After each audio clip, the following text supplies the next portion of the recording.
Yes, kabla hujaketi geukia mtu ambaye amekaa karibu na wewe, mpatie tabasamu. Yeah. Yeah, alafu kisha mkaribishe mketi. We thank God for that. You can get seated. Naweza keti. Amen. To the Amen. visitors that have joined us for our service, Kwa wageni ambao mmejiungana na sisi kwa mara ya kwanza, you are very much welcome. mnakaribishwa sana. We love visitors Tunawapenda nyinyi wageni and we appreciate your coming. na tunashukuru sana kuja kwenu. Special thanks to Madam Phoebe, Basi shukrani kabisa kwa Madam Phoebe who also brought us the visitors. ambaye ameleta wageni.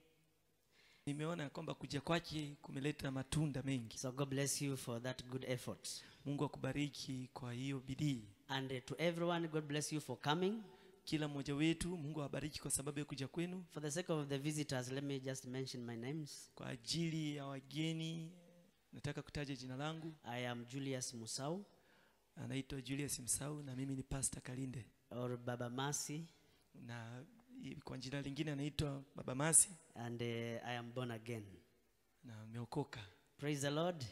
Amen. And I feel privileged this morning, or this, is it morning or afternoon? Okay, this afternoon, Na asikie kuheshimika sana mchana huu leo to be given this opportunity to minister to you. pata nafasi hii kuhudumia nyinyi. I want to thank the office of the bishop together with the pastoral team Shukrani nyingi kwa ofisi ya askofu pamoja na mapastors for according me this opportunity. kwa kunipa nafasi hii.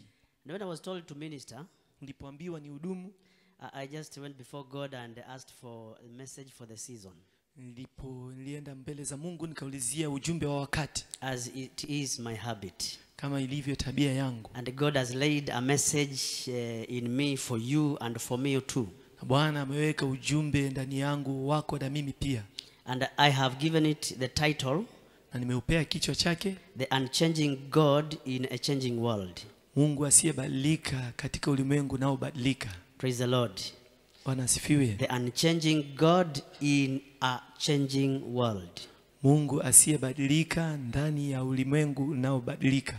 Now when I was growing up, Nilipokuwa nikikua, just for introduction purpose, when I was growing up, I remember to the matters of communication, kwa ajili ya kuongea nilipokuwa nikikua, regarding issues of communication, communication in terms of in the world, kwa communication, especially in our country.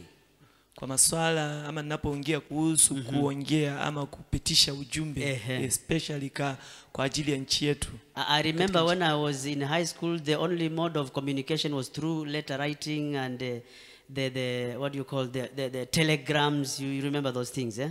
Nilipokuwa shuleni, njia ya kupitisha ujumbe ilikuwa ni kuandika, kama vile telegram na mambo mengine. And it would take like 2 weeks for a letter written to reach the destination. Na ilikuwa inachukua kama wiki mbili kwa barua kumfikia mtu ambaye ameandikiwa. And for the response also more or less the same time. Na hata mwenye kujibu pia ili kufikia ujumbe wake inachukua masiku mengi hivyo hivyo. So can you imagine, for complete communication it would take like 1 month. Sasa jaribu kuangalia ili ujumbe ukaweze kuwa umewasilishwa na ukajibiwa, lazima itumie mwezi mzima. But look at today. Kiniangalia sasa, It is just a touch of the button. ni kugusa tu, unabonyeza And you have already communicated. na tayari ushaongea. Praise the Lord. Bwana asifiwe. And that is the world we are living in. Na huo ndio ulimwengu tunaoishi ndani That is yake. just one example that I have given. Huu ni mfano mmoja tu niliotoa. That tells us how dynamic the world we are living in is. Hiyo basi inakuonyesha vile ulimwengu unavyokimbia ule ambao tuko ndani yake. Technology is changing day in, day out. Teknolojia inabadilika siku baada ya nyingine. The arrival of the mobile phones, for example. Kuja kwa simu za rununu kwa mfano. I remember seeing those phones that were called the Motorola, you know them. Other people are calling them the Mihogo, the Mihogo, because it was a very big thing. Simu ile ya kwanza kuona ya rununu ilikuwa inaitwa Motorola, wengine walikuwa wanaita muhogo kwa sababu ya vile inakaa kama muhogo. It was a big thing with a big aerial. You would always just pull out the aerial for proper communication. Ilikuwa ni kitu kikubwa, kibonye mpaka utoe waya ya kuonyesha ile ya kushika, ile tunaita antenna. But these days, look at what is happening. Lakini sasa angalia leo hii kile kinachofanyika. It is not about the size of the mobile phone, but how powerful it is. Sasa si ukubwa wa hiyo simu ya rununu, lakini ni vile iko na nguvu kiasi gani. Hallelujah. Bwana asifiwe. Regarding vehicles, I remember one time there were buses. Kuhusiana na magari, nakumbuka kuna wakati kulikuwa na mabasi. Buses that used to use what we call manual steering. Mabasi ambayo yalikuwa ili kuzungusha ile skano yake ilikuwa haichochewi na mafuta yake, lakini unatumia nguvu zako. A very long bus negotiating a sharp corner, but now it will use the whole road to negotiate. Basi yenyewe ni ndefu, sasa kupiga kona yenyewe na tena unatumia nguvu zako, unatumia muda mwingi. I've seen that. But these days we have powered steering wheels and many other mechanisms that have come over under technology. Lakini leo hii tuna mabasi ambayo imewekwa steering ama skano ambazo zinasaidiwa na upepo ama na mafuta ili ufanye ukatishe kwa haraka. Praise the Lord. Bwana asifiwe. Regarding issues to do with dressing, for example. Sasa kuhusiana na mavazi, dressing has changed over the season. Mavazi yamebadilika kama vile nyakati zinavyobadilika. And this tells us that now the changing world has influenced the people therein. Hiyo inaonyesha kwamba ulimwengu nao badilika, nao pia umeadhiri walioko ndani yake. I remember people were putting on, like men for example, they were putting on funny shoes and trousers. Nakumbuka tulipokuwa tukikua, wanaume walikuwa wanavaa suruali ambazo zinakaa kubwa na viatu vya kushangaza shangaza. One time there was a long trouser, very tight up here, but a bell bottomed trouser.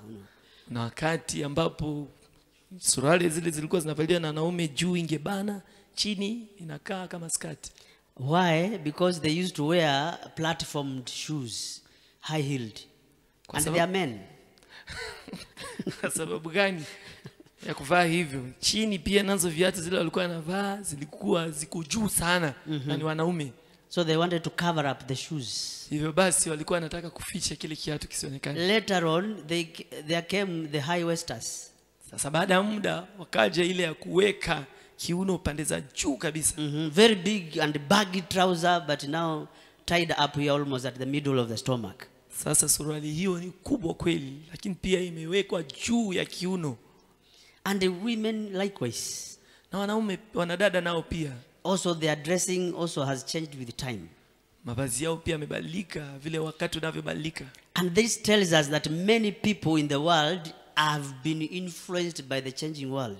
Hiyo inatuambia kwamba wengi wetu walioko katika dunia hii wamebadilishwa na ulimwengu huu. It is not so for believers like us. Lakini hiyo sivyo kwetu wa huduma ama wenye uumini. Praise the Lord. Bwana asifiwe.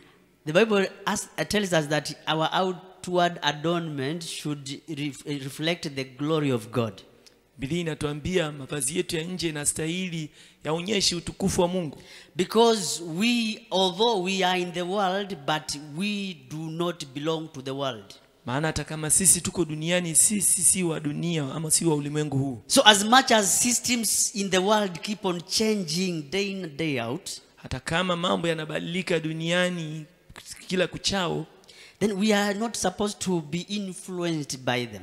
Hayastahili kuwa yanatubadilisha sisi. Because we do not belong to the world anymore. Maana sisi si wa ulimwengu tena. Because most of the changes in the world are actually inclined to evil and many other things that are not glorifying God. Maana mabadiliko ya ulimwengu huu yanaandamana na ule ubaya wa dunia hii ambayo hutukizi Mungu. I'm not against technology. Mimi si kinyume ya teknolojia. But there are most of scientists and technology is about science. Hata mimi ni mwanasayansi na hata hivyo teknolojia ni kuhusiana na sayansi tu. I'm very much for it. Mimi ninaiunga mkono I sana. embrace the technological changes. Mimi nakubaliana na kuenda pamoja na muondoko wa teknolojia. But I am careful so that it doesn't influence me negatively. Lakini naweka tahadhari sana ili sije kanibadilisha mimi kwa njia sio sawa. Why? Why? Kwa nini? Because I am in the world but I do not belong to the world. Maana mimi niko ulimwenguni lakini mimi si wa ulimwengu. Jesus in John 17 prayed a special prayer for us. Yesu katika Yohana 17 aliomba ombi speciali kwetu. Said, Father, I pray. Kasema, Baba ninaomba that you do not remove them from the world. ya kwamba usiondoe kwa ulimwengu huu. Although they are in the world, I pray that you may keep them against the evil one. Maana hata kama wako duniani naomba uwaepushe na ule mwovu. Because he knew we are the salt of the earth. Maana alijua sisi ni chumvi ya dunia. And we are also the light of the world. Na pia sisi ni nuru ya dunia. So when we are removed from the world, sasa basi tukiondolewa kwa ulimwengu, the world will become very dark, a place that is not worth living. Ulimwengu utakuwa ni giza na mahali ambapo si pa kukaa. So we are supposed to remain in the world but not be conformed to the patterns of the world. Hivyo basi yatupasa tuendelee kukaa hapa ulimwenguni lakini tusifuate namna za mitindo ya dunia hii. In other words, we are supposed to emulate our Father, our Savior, the Lord Jesus Christ. Kwa njia nyingine tutastahili kumwiga baba yetu ama mwokozi wetu Yesu Kristo, who never changes with the changing world. Ambaye habadiliki hata kama dunia inabadilika. The Bible says that he remains the same yesterday, today and forever. Biblia inasema kwamba yeye ni yule jana, leo hata na milele. That is Hebrews chapter 13 verse 8. Hiyo ni Waibrania 13 mstari wa 8. Maybe you can quote that as you write your notes. Unaweza inukuu hii unapoandika notes. Hebrews chapter 13 verse 8, the Bible says, Waibrania 3:8, Biblia inasema Jesus is the same yesterday, today and forever. Yesu Kristo ni yule jana, leo hata na milele. Hallelujah. Hallelujah. And him being God, na yeye akiwa ni Mungu, this agrees with what I'm saying, that God is unchanging. Inaandamana na kile ninachosema kwamba Mungu wetu habadiliki. And this agrees with the words that God sent Moses to go and deliver the children of Israel with. Na hii inaandamana na yale maneno ambayo Mungu alimwambia Musa aende akomboe wana wa Israeli kutoka kwa watu wa Misri. You can also read from the book of Exodus chapter 3 verse 13 and 14. Unaweza soma katika kitabu cha Kutoka 3 mstari wa 13 na 14. Exodus, I want to connect these two verses. So yes. Exodus chapter 3 verse 13 and 14. Kutoka 3 mstari wa 13 na 14. There it is on the screen. It says, then Moses said to God, indeed, when I come to the children of Israel and say to them, the God of your fathers has sent me to you, and they say to me, what is his name? What shall I say to them? That is verse 13. Verse 14. And God said to Moses, I am who I am. I want you to mark those words. I am who I am. And he said, thus you shall say to the children of Israel, I am has sent me to you. Hallelujah. Musa akamwambia Mungu, tazama nitakapofika kwa mlima kwa wana wa Israeli na kuwaambia Mungu wa baba zetu amenituma kwenu. Nao wakaniuliza, jina lake nani? Niwaambie nini? Mungu akamwambia Musa, mimi niko ambaye niko. Akasema, ndivyo utakavyowaambia wana wa Israeli, mimi niko amenituma kwenu. Hallelujah. Praise the Lord. Mimi niko, you know, when we talk Niko and I am, these are present. They are present, according to the language of English.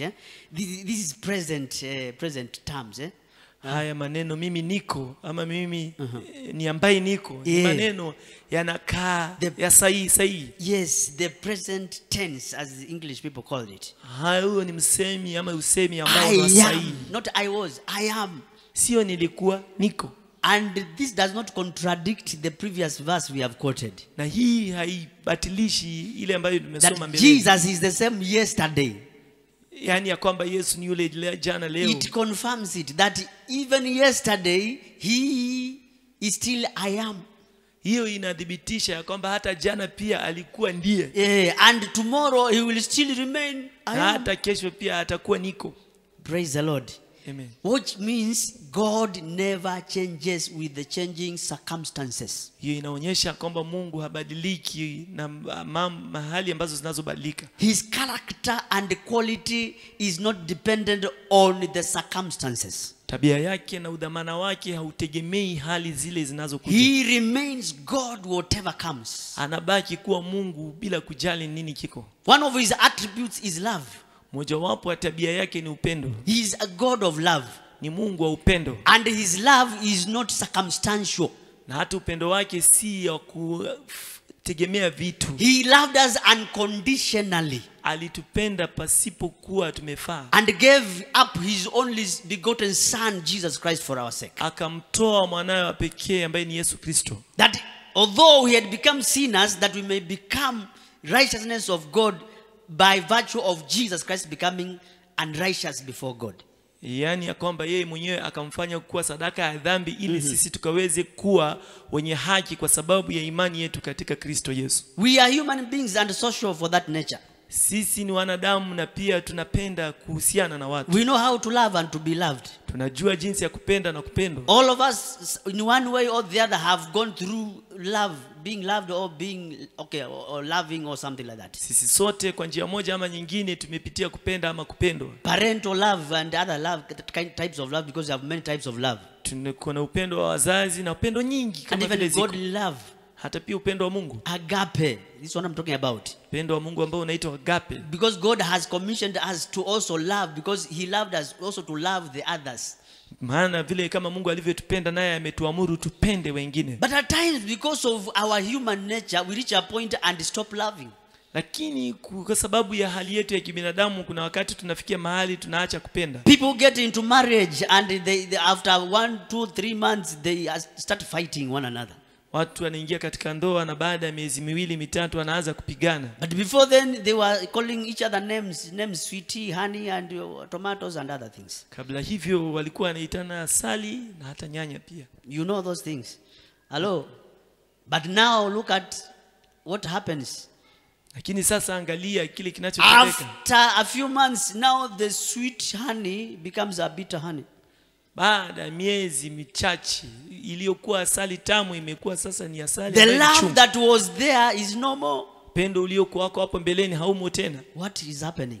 Nini kinachotendeka? Because these are human beings. Maana hao ni wanadamu. They have subjected to the influence of the patterns of this world. Wameruhusu mitindo ya dunia hii ipate kuwatamalaki. Because the love of this world is temporal. Maana upendo wa dunia hii huo una saudumu. Yes, it is short lived. Unakaa kwa muda mchache sana. Very conditional.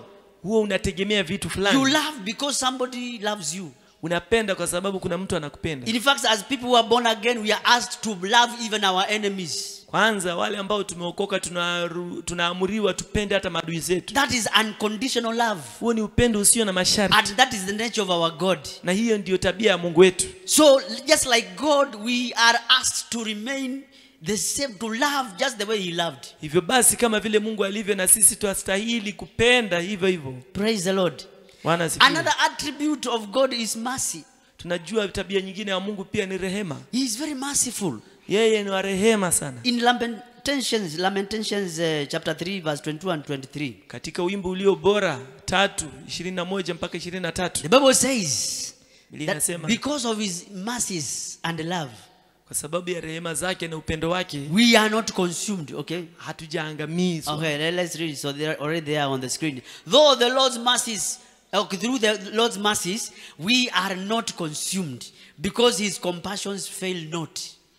Kwa sababu ya rehema za Mungu wetu hatujaangamia, kwa sababu rehema zake ni mpya kila asubuhi. They are new every morning. Ziko mpya kila asubuhi. Great is your faithfulness. Mwingi ni uaminifu wa Mungu wetu. Hallelujah. Amen. You see, the mercies of God are new every morning.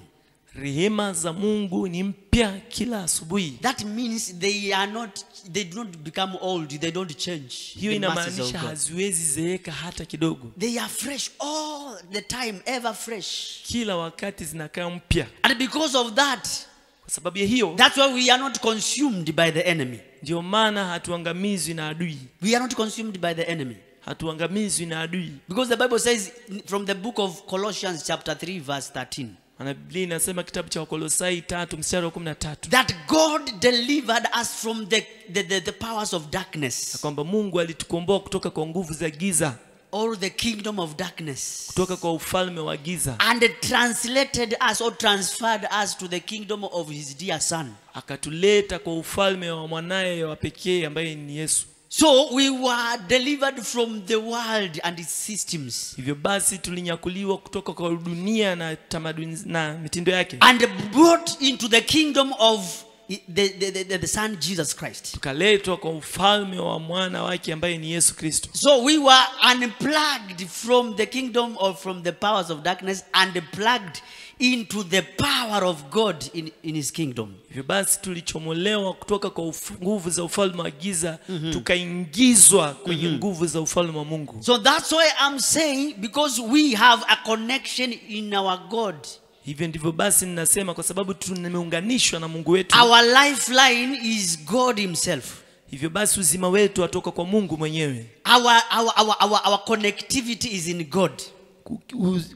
Uzima wetu uko ndani ya Mungu. And that's why we should display and manifest attributes and character of God himself. Ndiposa twastahili kudhihirisha tabia za Mungu wetu. Hallelujah. Amen. He is loving God. Yeye ni wa upendo. So we show love. Hivyo basi tuonyeshe upendo. He is merciful God, so we show mercy. Yeye ni wa rehema, kwa hivyo tuonyeshe rehema. Like the good Samaritan. Kama vile mwanamke Msamaria. You remember a good Samaritan? Samaria mwema. Yes, a good Samaritan. You remember the story? Nakumbuka hiyo habari. He showed mercy to that guy who was beaten by thugs. Alionyesha rehema kwa yule mtu ambaye alikuwa amepigwa na wakora. So equally we are supposed to show mercy to each other. Twastahili kuonyesha rehema kwa watu. We are supposed to be faithful to God and to one another. Twastahili kuwa waaminifu kwa Mungu na kwa wenzetu pia. Because God himself, our Father, is faithful. Maana Mungu wetu ambaye ni baba yetu pia ni mwaminifu. We are supposed to walk holy and live holy lives. Twastahili kutembea na kuishi maisha matakatifu. Because God himself is holy. Maana Mungu wetu pia ni mtakatifu. We are supposed to live powerfully and minister the word of God with the power and anointing. Twastahili kuishi chini ya nguvu na kutangaza neno la Bwana chini ya upako wa Roho Mtakatifu. Because he is God full of power. Maana yeye ni Mungu amejaa nguvu. And there is nothing that can stop him. Na hakuna jambo linaweza msimamisha. If you read Job chapter 42 verse 2, can you put it on the screen? Ayubu Job 42 verse 2. Ayubu 42 mstari wa 2. Yes, I know that these were the words of Job. Haya ndio maneno ya Ayubu. I know that you can do everything and that no purpose of yours can be withheld from you. Najua ya kwamba Mungu anaweza fanya kila jambo na hakuna kusudi lako linaweza tanguliwa. Praise the Lord. Bwana asifiwe. That is our God. Huyo ndiye Mungu wetu. He can do everything. Anaweza fanya mambo yote. He is all powerful. Yeye ana uwezo wote. In fact, he is all knowing. Hata hivyo anajua kila kitu. And else everywhere at all times. Anajua kila kitu na ako kila mahali wakati wote. Is omnipotent, omnipresent and omniscient. Ana uwezo wote, ako kila mahali na anajua kila kitu. Hallelujah. Amen. And that's what the Bible says, no purpose of his can we be withheld. Ndiposa Biblia inasema hakuna kusudi lake hata moja linaweza tanguliwa. No powers of darkness can stop him. Hakuna nguvu za giza zinaweza msimamisha. Nothing in this world and in the world to come and even in the heaven can stop him. Hakuna kitu dunia hii hata mbinguni hata katika dunia inayekuja ambacho kinaweza msimamisha. Because that is what he is. Maana hivyo ndivyo alivyo. And not just now, even in the world to come. Si hivyo tu kwa sasa, lakini hata ulimwengu ujao. Because he remains unchanged. Maana yeye anabaki habadiliki. He remains all powerful. Anabaki kuwa ana uwezo wote. He remains present everywhere at all times, all the time. Anabaki kila mahali, mahali pote na kila wakati. He remains all knowing at all times. Anabaki akiwa anajua kila kitu wakati wote. And so when we are plugged onto him,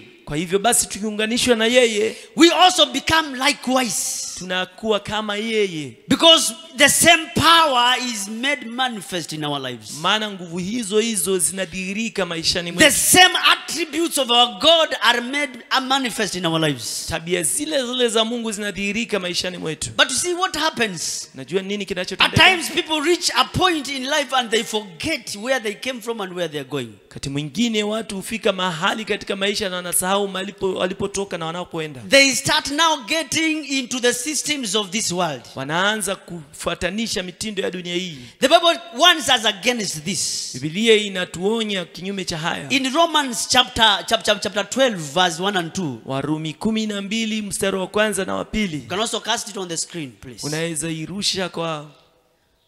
The Bible said, I beseech you therefore, brethren, by the mercies of God, that you present your bodies as living sacrifice, wholly acceptable to God, which is your reasonable service.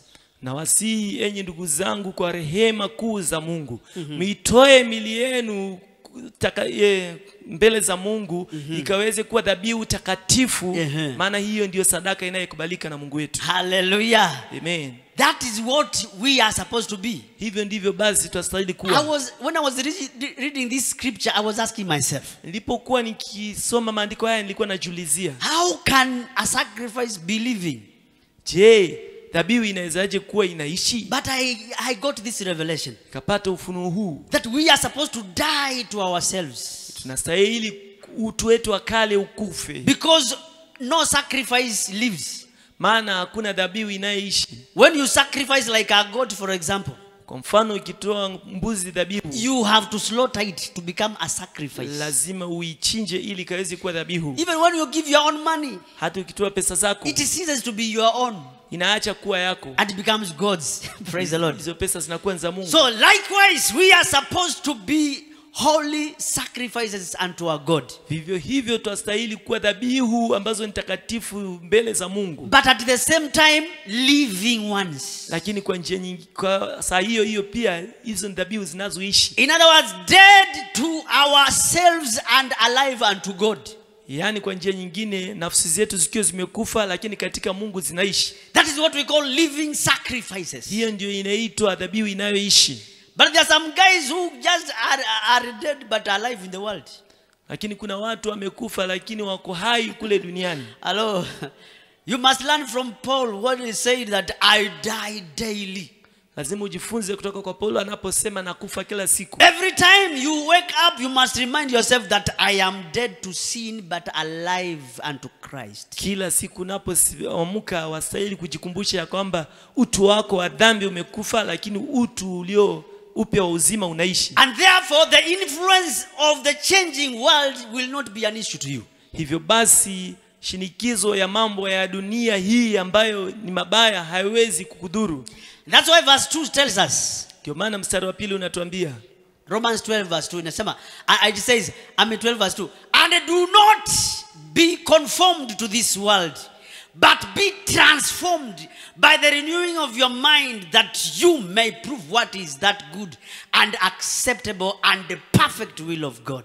Na msifuate namna ya mitindo ya dunia hii, lakini mkaweze kubadilishwa nia zenu na neno la Mungu, ili ya kwamba mkaweze kujua kile kilichoko kizuri, kinachokubalika na ambacho ni mapenzi ya Mungu. Two words that are used here. Maneno mawili yametumika hapa. Conformation. Kufuata mtindo namna. And transformation. Na kubadilishwa. Let me explain something about conformation. Wacha niongee kitu kuhusiana kufuata mitindo. When the Bible warns us against being conformed to the world, Biblia inapotuonya tusifuate mitindo, it simply tells us that now that we are dead to sin and alive to Christ. Inatuambia kwamba kama vile tumekufa katika dhambi na tuko hai katika Kristo, then we are supposed to live according to the will of God. basi twastahili kuishi kulingana na mapenzi ya Mungu, and not to follow the patterns. That is what is called conformation. Not to follow the patterns and the issues of this world.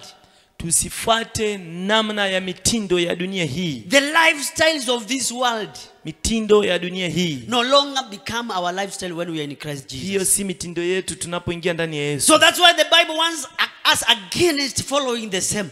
Ndiposa Biblia inatuonya tusifuate hiyo mitindo, Because we have been transferred. I told you in Colossians 1:13 that we have been delivered from the kingdom of darkness and transferred. Other versions say translated into the kingdom of his dear son. maana kulingana na Kolosai 1:13 Biblia inatuonyesha kwamba tumenyakuliwa kutoka kwa ufalme wa giza na kuingizwa katika ufalme wa nuru. Praise the Lord. Bwana asifiwe. And so two things happen here. Hapa mambo mawili yametendeka. There is transfer or translation from the kingdom of darkness into the kingdom of light, which is the kingdom of Christ Jesus. Kuna kuhamishwa kutoka kwa ufalme wa giza na kuletwa katika ufalme wa nuru. And there is now transformation when you are in the kingdom of God. Na sasa kuna kubadilishwa wakati unapokaa katika ufalme wa Mungu. Hallelujah. Amen. Praise the Lord. Amen. You remember the parable of the dragnet. Unakumbuka fumbo ile ambayo Yesu alitoa inayohusiana na ile neti ilirushwa kwa bahari ikachukua. Yes, Jesus talked about such, and he said when a fisherman goes to fish, he brings up all sorts of fish and and together with even frogs and other things that are not edible. Yesu anasema unapoturusha nyavu yako kwenye maji mengi unaweza chukua samaki wengi na inabeba hata viura na wanyama wengine. And when they are brought on the surface or on the shore, inapoletwa kwenye kilindi cha bahari, now that person now sorts them out. Mwenye amechukua hizo samaki ama hizo samaki anaanza kutupa ile ambayo si ya sawa. That is the working of the word of God. Hiyo ni kazi ya neno la Mungu. The same fisherman, mvuvi yule mmoja, when he fishes the fish from the ocean, for example, akivua samaki kutoka kwa bahari and he wants to prepare them for a meal, akitaka kuzifanya kuwa chakula, he must work on them before cooking them or before frying them. Lazima azitayarishe kwa kutoa matumbo ili akaweze kuzitayarisha. All of us maybe have an idea of what happens. Wengi wetu tunajua nini kiwa kinafanyika. A fish has a lot of scales on the body.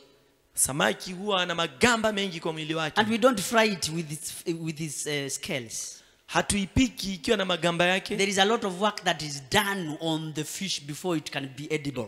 Kuna kazi huwa inafanyiwa hiyo samaki ili kaweze kuwa tayari ya kulika. That is what we call transformation. Hiyo ndio tunaita. So you pick a knife and scrub off the scales from the fish. Yani unachukua samaki na unaondoa ile magamba yote.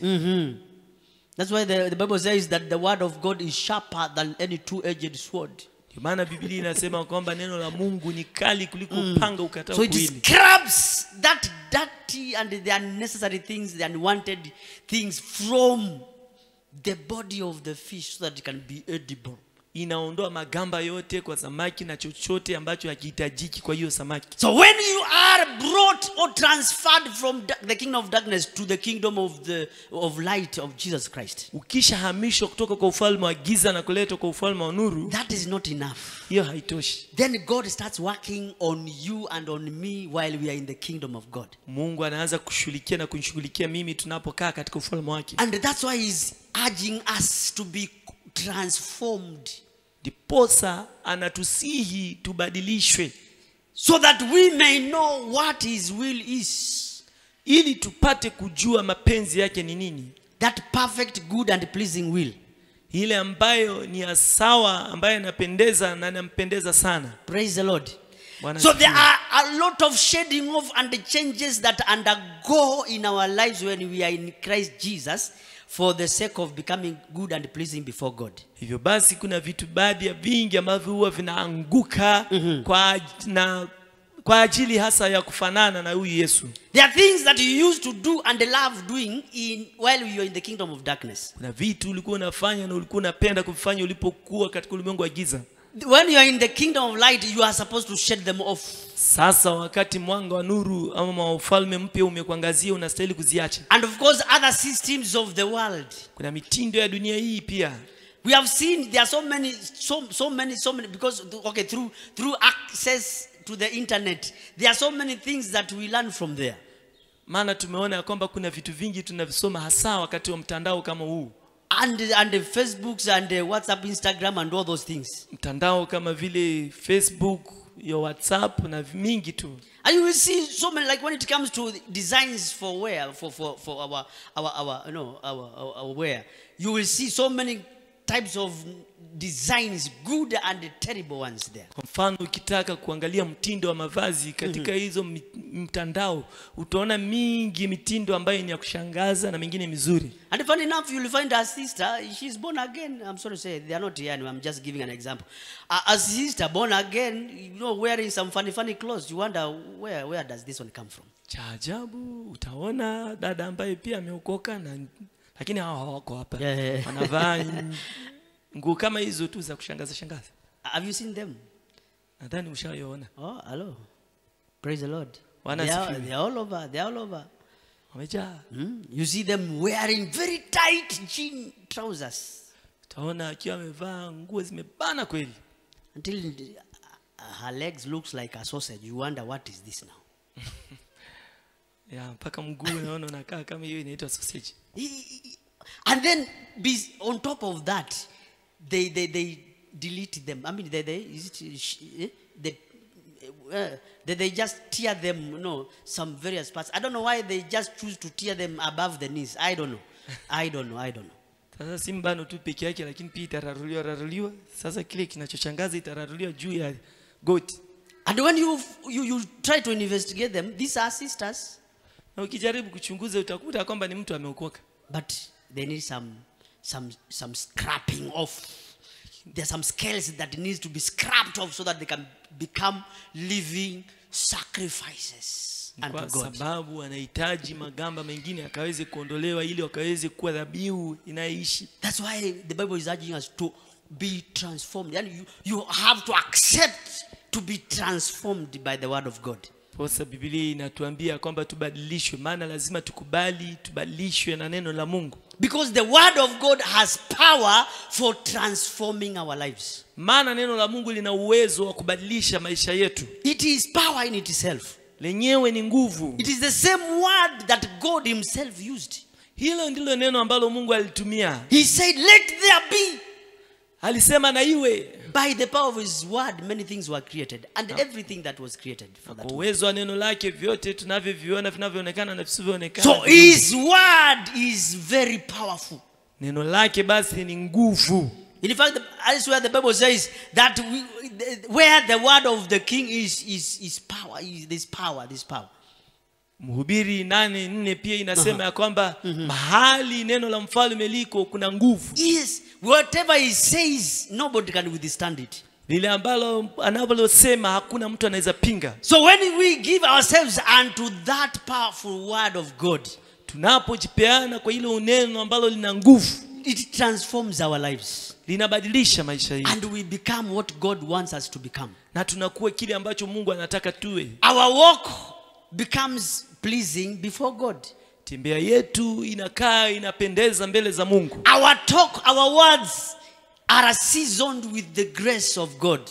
Kuongea kwetu na maneno yetu yanakuwa yana munyu ama chumvi ile ya Mungu. In the first service, Pastor Ngugi was preaching about what we speak to our children.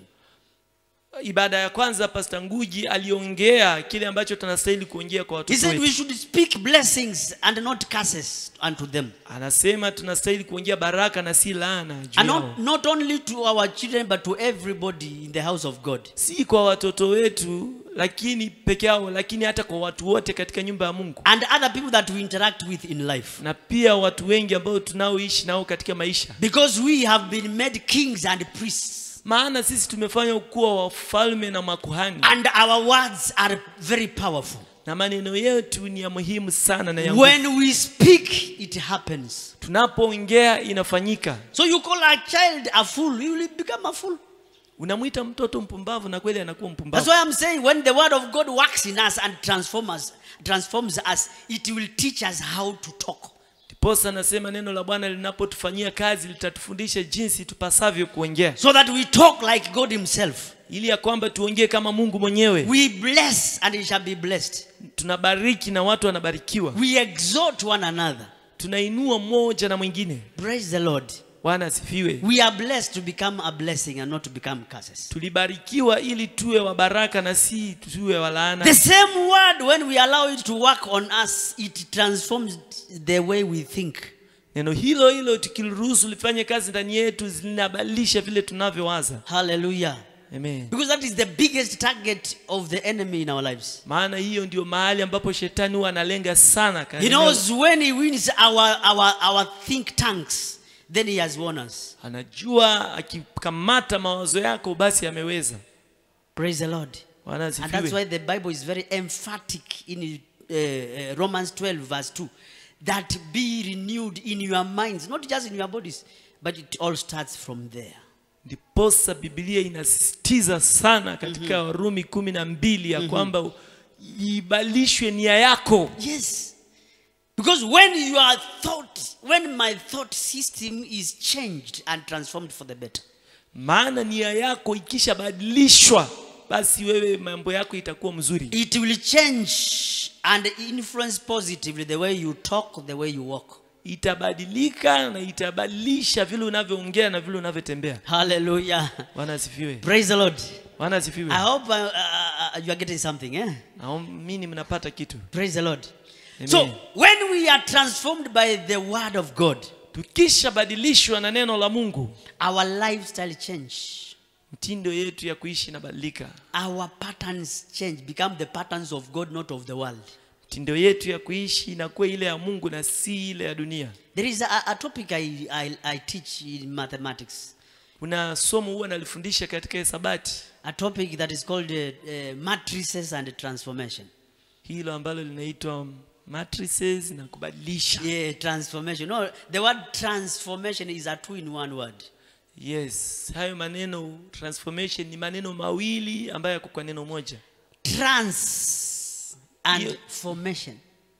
Two in one words. Hiyo trans na kuunda ni maneno mawili. Trans has to do with movement. Hiyo lingine linahusiana na kuhamisha. Transport. Kuhamisha. And then transformation is movement and a change or a formation that follows after the movement. Yaani unahamisha kwa kusafirisha alafu kisha mabadiliko inakuwa kwa sababu kimehamishwa. So I was trying to look at this and I said, okay, there are several types of transformation. There is there is translation, there is reflection. Those that have done this mathematics, you know these things. There is rotation, there is shear, there is stretch. And those things, you know. Yeah, kuna njia nyingi za kufanya kusafirisha huku na badilisha. Kwa mfano kutafsiri kule ninakofanya, inaita translation ama hiyo ya kuhamisha mwangaza pia. Na mengi. So out of there are 6 of them. Out of the 6 there are 3 that is it 3? There are 3 that actually do not. They only change the position of the object. We talk about objects, but they don't affect the shape.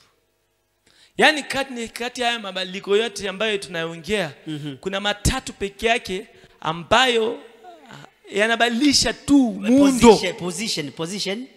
Yani inabadilisha mahali kitu hicho kiko lakini muundo wake ni ule ule. In other words, it moves it from one place to another, but it doesn't affect the shape.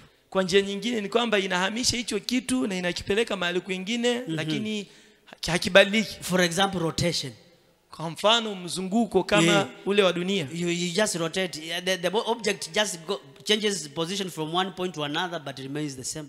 Yani ni kama tu kitu kinazunguka kinaenda kwingine lakini kile kile. Another one is translation. Kwa njia nyingine ni ya kutafsiri. You just shift from one point to another.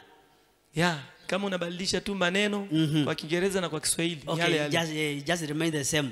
And the other one is reflection.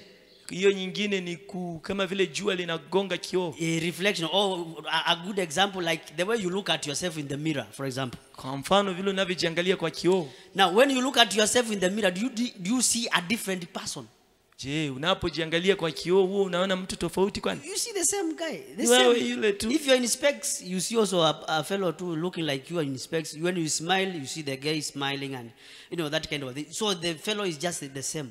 Kama ulikuwa umevaa miwani, basi ukijiangalia kwa kioo utajiona na miwani hivyo hivyo. But now the others, one of them is enlargement. Lakini kuna kimoja kile ambacho kinaitwa kupanua. And another one is shear, and the other one is stretch. Hiyo nyingine ni ile kuvuta. So the three of them now, they change the shape. They change the shape. Hizo sasa huwa zinabadilisha hata muundo. So this is what I'm talking about. I believe this is what the Bible is talking about. Na hii naamini ndio Biblia inasema. The kind of transformation that takes place in our lives. Mabadiliko ambayo yanastahili kutendeka maishani mwetu. When we are moved from the kingdom of the world, the dark world, and brought into the kingdom of the Son Jesus Christ. Tunapohamishwa kutoka kwa ufalme wa giza na kuletwa kwa ufalme wa nuru. During transformation, that power that is in the word of God works in us, stretches us, enlarges us, and at times it squeezes us, depending on the way God wants us to look at. Katika hiyo kuhamishwa na kuanza kubadilishwa, neno la Bwana sometimes wakati mwingine linatufinya, wakati mwingine linatupanua kulingana na vile mapenzi ya Mungu yalivyo. At times you used to be puffed up with pride. Wakati mwingine tulikuwa tunapandwa na kiburi sana. Very huge. Tunakawa So when you come into the kingdom of God, you are squeezed and brought to the normal. Tunapokuja kwenye ufalme wa Mungu, basi hiyo kuwa kama kibofu inatolewa pumzi alafu nakaa vile inavyostahili. Hallelujah. Amen. You are a very stingy person in the normal world, the kingdom of darkness. Ulikuwa mtu ambaye ni mchoyo sana kule katika ulimwengu wa giza. When it comes to giving and helping others, that is none of your business. Kisikia watu ni kutoa ama kusaidia watu wengine, wewe unasema hiyo si biashara yako. But God gives you the power, the power to be elastic. There is a property in materials we call elasticity. Ability to stretch. Mungu anakupatia nguvu ya kuweza kuwa unavutika. Yes, and reach out to those that I need. Ili ya kwamba upate kuwafikia wale ambao wako na mahitaji. Hallelujah. Amen. So God makes you flexible. That rigidity that you had and being stingy, it goes away and you become a very good person in the kingdom of God. Mungu anavunja huo ugumu wako alafu kisha unakuwa mtu ambaye unaweza kuwa wa faida katika ufalme wa Mungu. And because the word of God is God himself. When you read John chapter 1 verse 1 downwards. Na kwa sababu neno la Mungu ni Mungu mwenyewe, unaposoma neno ya Yohana. Yes, he said in the beginning there was the word, and the word was God with God, and the word was God. And the word became flesh, and it was with God, and so the word was God. So the word is God. Maana neno la Mungu linasema kwamba hapo mwanzo kulikuwa kuna neno, na neno alikuwa kwa Mungu, na neno alikuwa ni Mungu, na huyo neno alifanyika mwili akaishi kwetu. When you read the same chapter verse 17, John chapter 1 verse 17. Tukisoma Yohana kwanza hiyo mstari wa 17. Yes. There it is. For the law was given through Moses, but grace and truth came through Jesus Christ. Look at that. Biblia inasema sheria ilikuja kwa kupitia mkono wa Musa, lakini neema na kweli ilikuja kwa kupitia Kristo Yesu. Hallelujah. Amen. This Christ Jesus is the word I'm talking about. Huyu Yesu ndiye ninayemwongea. And the Bible says he is full of grace and truth. Biblia inasema amejaa neema na kweli. So when we accept the word of God to work in us and transform us, hivyo basi tukiruhusu neno la Bwana litufanyie kazi, it will change everything about us. Itabadilisha kila kitu chetu. Praise the Lord. Bwana asifiwe. It will teach you how to dress up in a modest way. Itakufundisha jinsi ya kuvaa inavyopendeza. It will teach you how to make up yourself, sister. Inakufundisha vile unavyostahili kujichukua wewe mwenyewe dada. There are some women who overdo it, but they are not here. Kuna wadada ambao hawako mahali hapa, wao hufanya zaidi. I'm sure you have seen them. They embrace makeup so much until they overdo it. Nadhani ushawaona wanajipodoa kupita kiasi. Makeups, the eyes, they are applied some things, and the eyelids are also put to the long ones. You remove the short ones that God gave you and put long ones that now make you look like a beetle. It loses the meaning. Yani kujipodoa ambapo kunatoa Mungu makosa. Kama kwa umepewa kope nzuri unazitoa, alafu unaweka zingine ambazo zinakaa kama ile dudu mwingine. May God help us. Praise the Lord. Bwana sikiwe. Men, you are made the way you are good, you are smart, you are handsome. Now you go and start applying makeups like ladies. You mess up everything. Yani mwanamume uko hapa na umeumbwa ukiwa mzuri, lakini kisha utosheki, na ndio unachukua vipodozi kama mwanamke na unaanza kujipodoa. I've seen them outside there. Nimeona kule nje. They make hair pieces like women, They apply lipsticks like women. They are on whatever, what do you call them? Wanatengeneza nywele kama wadada, midomo wanapaka rangi kama wadada. They blow dry the hair. I mean it beats logic. They put the earrings. Wanaweka vipuli kama wadada. And others even change their walking style. They start walking like women. Hata wengine pia hata si jinsi ya kutembea. Wanatembea kama wadada. But when the word of God works in you, lakini neno la Bwana likikufanyia kazi, it changes you to become a good person. Linakubadilisha na kukufanya kuwa mtu mzuri. It gives you the grace to be good. Linakupa neema ya kuwa mtu mzuri. The word of God gives you that beauty that comes from God himself. Neno la Bwana linakupatia ule uzuri unaokufanya uwe kama Mungu. And it teaches you to be truthful to everybody. Na linakufundisha uwe mwaminifu kwa kila mtu. If you are a brother and you are getting into courtship with a sister. Kama wewe ndugu na unaingia kwa uchumba na dada, you don't go dating 101 sisters. Hauendi ukichumbia wanawake wengi tu. Go to one first. If she agrees well and good, if she refuses, go to another one. As God directs you. Mmoja na huyo akikataa unaenda kwa mwingine. But you have a chain of them.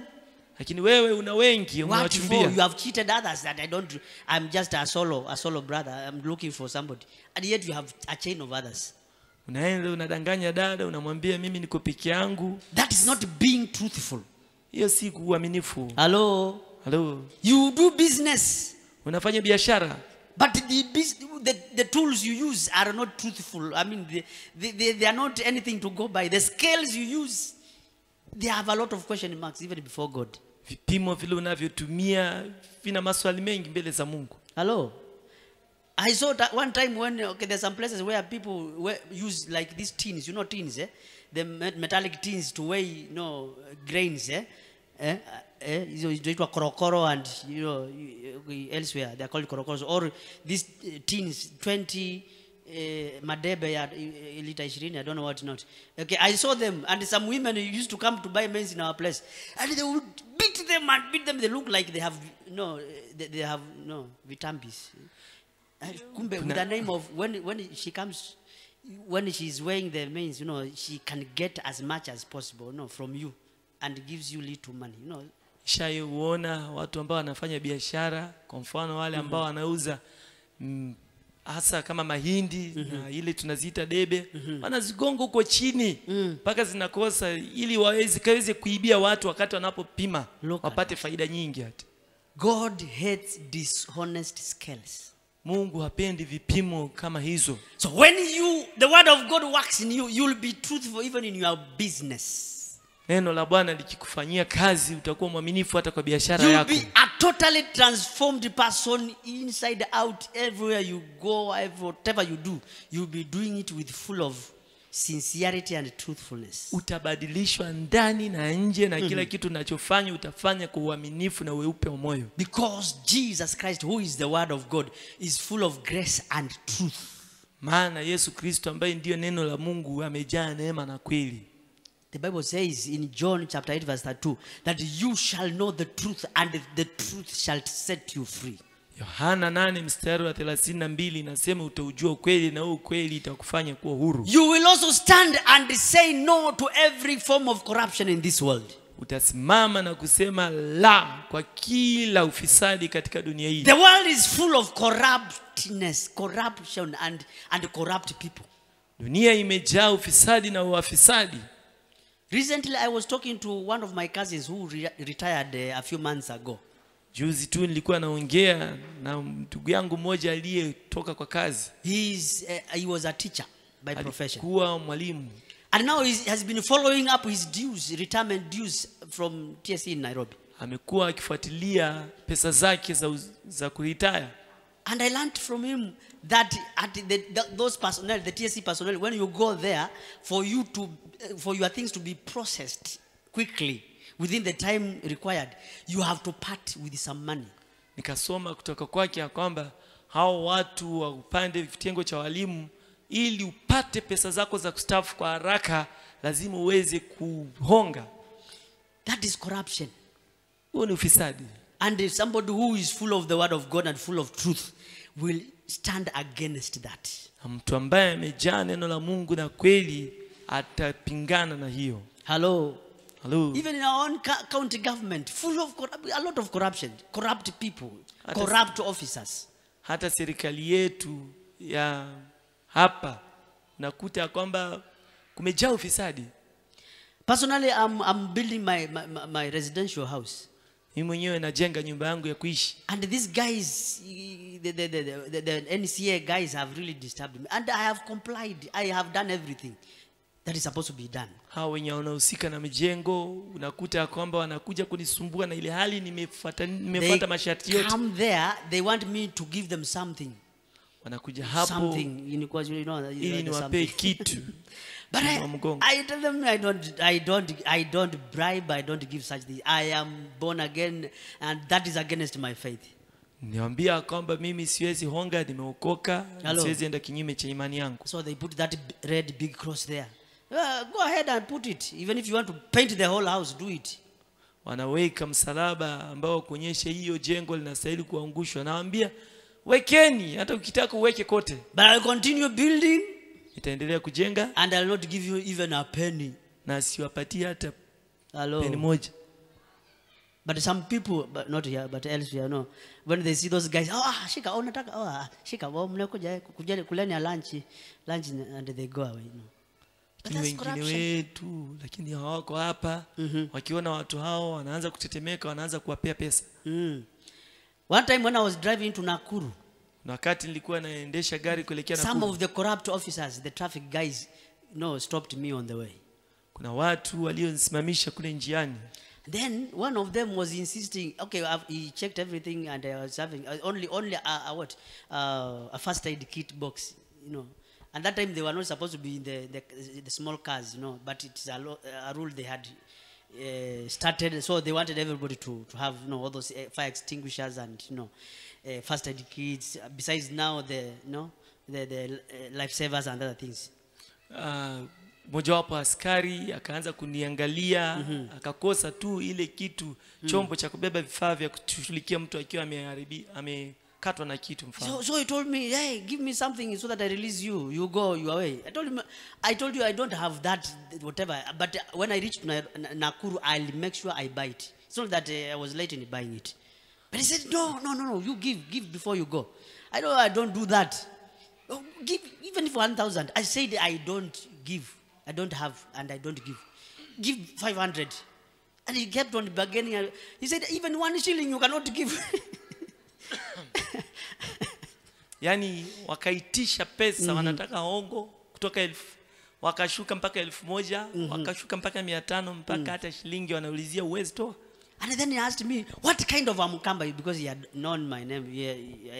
Had taken my license. And so what kind of Amukamba? You don't understand these things.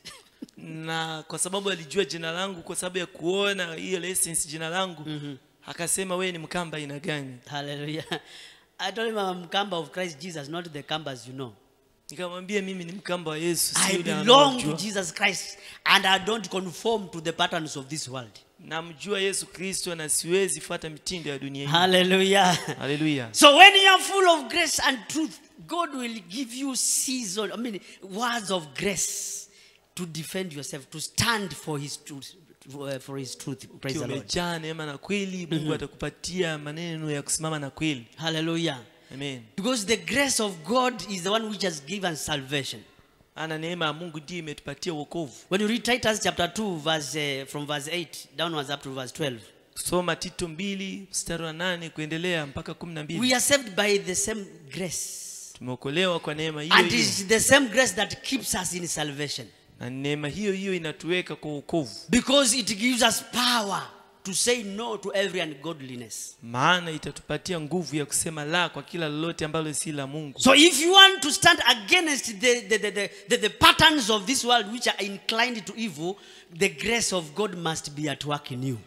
Ili ukaweze kusimama kinyume cha mitindo ya dunia ambayo ni ya uovu, lazima neema ya Mungu inafanya kazi ndani yako. The grace of God is also the unmerited favor. It is the favor of God. Neema ya Mungu pia ni kibali cha Mungu kisicho na So masharti. it is both a power which helps us to live upright and godly lives, and it also gives us the favor of God so that we may do things that we were not able to do. Ni nguvu zinazotuwezesha kusema la kwa kila lolote ambalo limpendezi Mungu, na pia ni nguvu zinazotupatia kibali cha Mungu. It gives us it qualifies us where the world did not qualify us. Inatufanya tukaweze kuingia mahali ambapo ulimwengu hauwezi kuturuhusu tuingie. So this grace is in the word of God. Hii neema iko katika neno la Mungu. In Jesus Christ. Katika jina la Yesu. Hallelujah. Amen. Praise the Lord. Bwana asifiwe. And then beside the word and the grace of God, we also need prayer in the Holy Ghost. Pia pamoja na kuwa na neno la Mungu, lazima tunahitaji maombi katika Roho Mtakatifu. The prayer that we pray in the Holy Spirit will help us be transformed, will help us be transformed by renewing our minds, and our lifestyles also will change. Maombi tunayoomba katika Roho, tukiongozwa na Roho, itatubadilisha pia maisha yetu. Because the Bible says in Romans 8 verse 26. Na Biblia inasema katika Warumi 8 mstari wa 26. That although we don't know how to pray, but through groanings which we cannot understand, by the Holy Spirit, we are able to pray. Maana Biblia inatuambia kwamba hatujui jinsi tupasavyo kuomba, lakini Roho Mtakatifu naye utuombea kwa kuugua kusikoweza kutamkika. Yes. Yeah. It is already there. The Spirit himself bears witness with our spirit that we are children of... Is that really? Verse 26, not 16. Verse 26. Romans 8:26.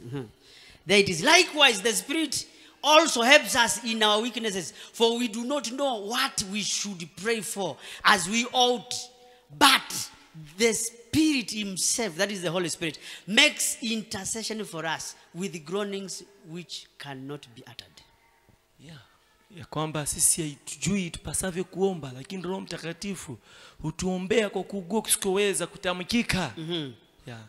Praise the Lord. Amen. So if we want to live upright and godly lives in this changing world, hivyo basi ili tuishi maisha ambayo ni sawa katika dunia hii inayobadilika, we must remain plugged into the power of God, which is our life source. lazima tubaki tumeunganishwa na nguvu za Mungu ambayo ndizo zinazotudumisha. Because in book of John chapter 15 verse 1 downwards, sababu Yohana 15 kushuka chini, verse 1 downwards, the Bible says that Jesus Christ is the true vine.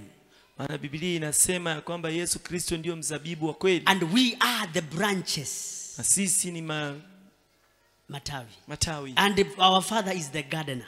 na Mungu Baba ndiye mkulima. So we draw all our nutrients and everything that makes our being from the true vine, who is the Lord Jesus Christ. Hivyo basi tunatoa kila chochote ambacho kinachohitajika kutoka kwa huo mzabibu ambao ni wa kweli. So to be able to reflect and manifest the attributes of God that I have given, ili tupate kudhihirisha tabia za Mungu zile ambazo nimezifundisha, then we must derive our source, our life in him by getting glued there. Lazima tutoe kila kitu chetu kutoka mahali hapo kwa huo mzabibu ambao kila kitu kinatoka hapo cha kutudumisha. Because whatever flows in the vine will also flow through us. maana kile kinachofanya kazi kwa mzabibu wa kweli kitafanya kwetu pia. God himself, I said, I'm winding up. I said he is a loving God. Napotamatisha nilisema kwamba Mungu wetu ni Mungu wa upendo. So we also become loving, and our love will not be conditional. We love all the time and at all circumstances. Hivyo basi tutajikuta tunapenda kila wakati pasipo kujali masharti gani. And you know, you cannot just love without giving. Na ujue huwezi penda pasipo kupeana. Because in John 3:16 the Bible says God himself loved and he gave. So love is accompanied by giving. Maana Yohana 3:16 inasema Mungu alipoupenda ulimwengu alipeana. Kwa hivyo huwezi peana. So anytime we hear any brother, any sister that is in want, in some needs, we will always be there because we are compelled by that love to assist and give. Hivyo basi kila wakati unaposikia dada ako na hitaji, utataka kutoa kwa sababu Roho Mtakatifu ndani yako anakusukuma kutoa. And God will be made manifest in our lives. Na Mungu atadhihirika katika maisha yetu. We will show mercy also. Tunaonyesha rehema pia. We will show peace. Tutakuwa watu wa kupenda amani. Yes, anywhere you go and there is no peace, you will bring peace in that either family or wherever you work, wherever, you know, peace, because we are agents of peace. We carry the Prince of Peace, who is Jesus Christ. Wherever you go and there is no peace, we will always give peace. Kwa sababu ya kumpenda ama kumbeba mfalme wa amani ndani yako, kila mahali ukienda utasababisha amani. Praise the Lord. And the same Holy Spirit I've talked about will give us power not only to pray but also to witness. In Acts 1:8, that's what the Bible says. Na Roho Mtakatifu ambaye nimemuongea hata kupatia fundisha kuomba tu peke yake, lakini pia atakupatia nguvu za kutoa ushuhuda. You will not struggle to witness Christ to the people. Hautangangana kumshuhudia huyu Yesu Kristo kwa watu. You will not struggle to pray. Hautangangana kuomba. Your prayer will become your lifestyle. Maombi itakuwa ni mtindo wako tu. You will not struggle to come for morning glory. Hautangangana kuja kwa maombi asubuhi. You will not struggle to come and worship God. Hautakuwa mtu wa mangangano kuja kumwabudu Mungu. Because the spirit of worship will be now residing in you. Maana roho wa kuabudu atakuwa anakaa ndani yako. And he will teach you how to do it in spirit and in truth. Na atakufundisha jinsi ya kujifanya katika roho na kweli. Just like it is, the Bible says in John chapter 4 verse 23 and 24. Kama vile Biblia inavyotuambia katika Yohana 4:23 na 24. God is spirit and he is looking for those who will worship him in spirit and in truth. Kwamba Mungu ni roho na wanaomwabudu anatafuta wanaomwabudu katika roho. So your life will be a life full of God, because when a worshiper will always dwell in the presence of God. Maisha yako yatakuwa yamejaa Mungu, maana mwabudu kila wakati katika uwepo wa Mungu. You'll be carrying God with you. Utakuwa unambeba Mungu. So instead of the patterns of this world that is always changing day out, instead of them influencing you negatively, badala ya kubadilishwa na mitindo ya dunia hii, you will change and transform the world. Wewe ndio utakayebadilisha. Because that is what we have been called to be. Maana hivyo ndivyo tulivyoitiwa. So be an agent of change. Kuwa mtu wa kuleta mabadiliko. Wherever you go and wherever you live. Mahali popote utakapoenda na mahali popote utakapoishi. In whatever you do. Kwa kila chochote utakachofanya. May you display God. Mdhihirishe Mungu. So that the name of God can be glorified in our lives. Ili jina la Bwana lipate kutukuzwa maishani mwetu. So God bless you so much. Mungu awabariki sana. Hallelujah. Amen. Amen. In the crushing, in the pressing.